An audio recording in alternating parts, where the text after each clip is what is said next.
ভারতবর্ষের উত্তরে ছিল এক পরাক্রমী রাজা, রুদ্রনারায়ণ। রাজার কোনো সন্তান ছিল না। রাজার ছিল দুই রানী। বড় রানীর নাম ছিল সুভদ্রা, আর ছোট রানীর নাম ছিল চম্পা। কিছুদিন পর ছোট রানী জন্ম দিল দুই পুত্র সন্তান, এবং বড় রানী জন্ম দিল একটি পুত্র সন্তান। কয়েক বছর পর তিন সন্তান একসঙ্গে বড় হলো। ছোট রানীর দুই সন্তানের নাম ছিল বিক্রম ও আদিত্য। অন্যদিকে বড় রানীর সন্তানের নাম ছিল রণজিৎ। রণজিৎ ছিল সৎ ও পরাক্রমী। হঠাৎই রাজ্যে দেখা দিল এক বিরাট দুর্ভিক্ষ। এমন সময় রাজা তার তিন পুত্রকে ডেকে পাঠালেন। পিতা মহারাজ, আপনি আমাদেরকে ডেকে পাঠালেন, বলুন কি বলতে চান আপনি?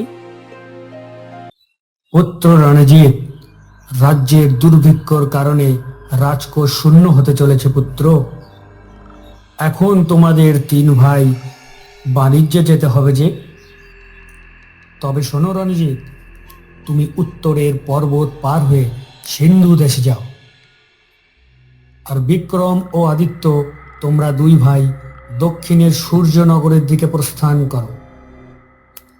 তবে বেশ পিতা মহারাজ, আপনি যেমন বললেন তেমনটাই হবে। আমরা চললাম। বুঝলি বিক্রম, আমাদের বিপুল ঐশ্বর্য বাণিজ্য করে নয়, ক্ষমতা দিয়ে ছোট ছোট গ্রামবাসীদের ভয় দেখিয়ে আদায় করতে হবে, বুঝলি? ঠিক ঠিক ঠিক বলেছিস। এই গরিব দুঃখীদের একদম আমি সহ্য করতে পারি না। আমরা বিপুল ঐশ্বর্য নিয়ে এলে পিতা মহারাজের কাছে আমরা হব প্রিয় পুত্র, বুঝতে পারলি?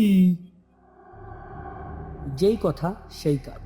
বিক্রম ও আদিত্য গরিব প্রজাদের অত্যাচার করে বিপুল ঐশ্বর্য ছিনিয়ে নিল।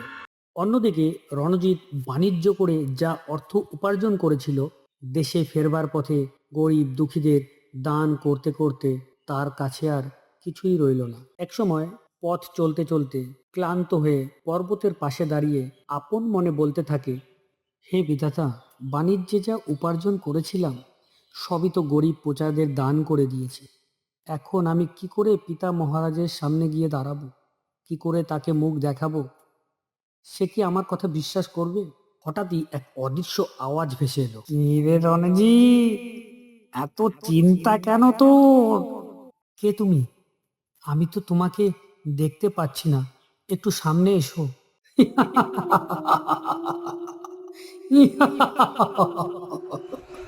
আমি আমি দুল্লু ভূত। আমি দুল্লু।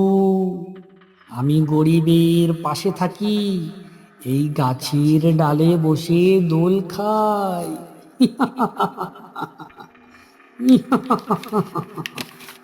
গাছের ডালে বসে দোল খাই, তাই লোকে আমায় দুল্লু বলে, দুল্লু।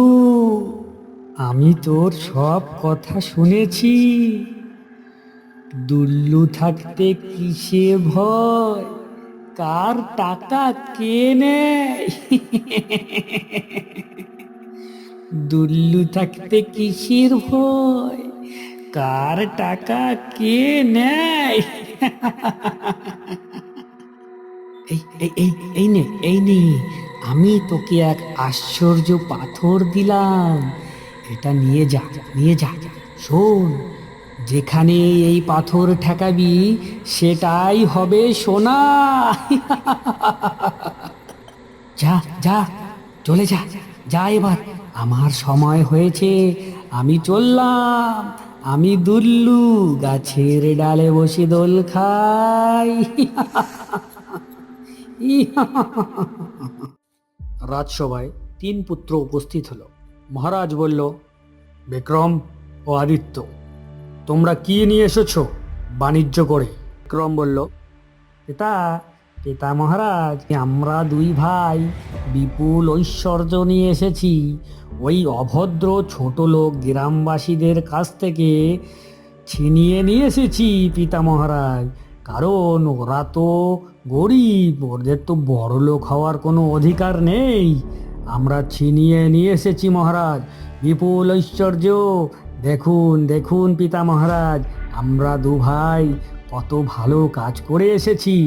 মহারাজ গেলেন রেগে, ক্রুদ্ধ হয়ে উঠলেন আর হুঙ্কার দিয়ে বললেন, কি বললে তোমরা? গরিব প্রজাদের কাছ থেকে তোমরা অর্থ ছিনিয়ে নিয়ে এসেছো। সেনাপতি, এই দুষ্ট দুটোকে এক্ষুনি কারাগারে বন্দি করো, এক্ষুনি নিয়ে যাও, ঘাড় ধরে ওদের এক্ষুনি বন্দি করো ওই কারাগারে। ওদের মুখ যেন আমাকে আর দেখতে না হয়, কুলাঙ্গার। রাজার চক্ষু তখনও লাল হয়ে উঠেছে। হঠাৎ সে রুদ্র মূর্তি ধারণ করে রানীজিৎকে বলে উঠলেন, রানীজিৎ, তুমি কি নিয়ে এসেছো বাণিজ্য করে দেখি? রণজিৎ বলল, আগে পিতা মহারাজ, আমি যা অর্থ উপার্জন করেছিলাম দেশে ফেরবার পথে গরিব দুঃখীদের সাহায্যে আমার সমস্ত অর্থ খরচ হয়ে গেছে। তবে তাতে আমার কোনো ক্ষোভ নেই পিতা মহারাজ, তাতে আমার কোনো দুঃখ নেই। কারণ ওই গরিব দুঃখীদের আশীর্বাদ আর এক অদ্ভুত, এক দয়াবান দুল্লভূতের দেওয়া এই একটি আশ্চর্য পাথর আমার কাছে আছে। এই পাথর আপনি যেখানেই স্পর্শ করবেন সেটাকেই পরিণত করবে এক সোনায়। সে কি, সে কি বলছো তুমি রণজিৎ? এটা কি সম্ভব?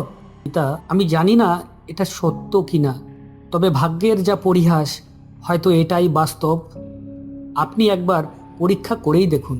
মহারাজ পাথরটি হাতে নিয়ে একটি পাথরের টুকরোর উপর সঙ্গে সঙ্গে স্পর্শ করল।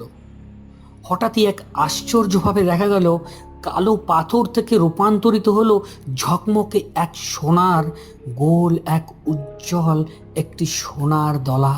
রাজা হেসে উঠলেন, পেয়েছি, এই তো, এই তো, তুমি একে নিয়ে এসেছো রানীজি। তোমার এই দয়াবান মন হয়তো ঈশ্বরের কাছে এক অলৌকিক, এক আশীর্বাদের। তোমার এই অলৌকিক পাথর গোটা বিশ্বের আর কোনো প্রজাদের খালি পেটে ঘুমোতে হবে না। ধীরে ধীরে রাজ্যের সমস্ত দুর্ভিক্ষ ঘুচে গেল, ধীরে ধীরে রাজকোষ ভরে উঠল। রাজা ঘোষণা করল, আজ থেকে এই রাজ্যের নতুন রাজা যুবরাজ রণজিৎ। এই কথা বলার সাথে সাথে হঠাৎই এক আওয়াজ ভেসে এলো, কেমন যেন দূর থেকে ভেসে আসছে এক হাসি।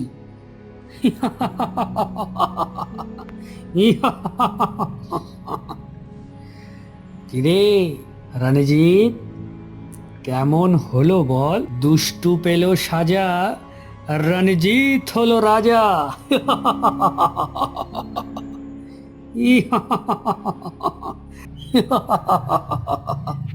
চললাম, আমি দুল্লু চললাম। বন্ধুরা, দুল্লু ভূতের এই গল্পটা তোমাদের কেমন লাগলো অবশ্যই কমেন্টে জানিও, আর একটা লাইক করতে ভুলো না। আবার আসবে দুল্লু ভূতের নতুন গল্প। আজকের মতন বিদায়।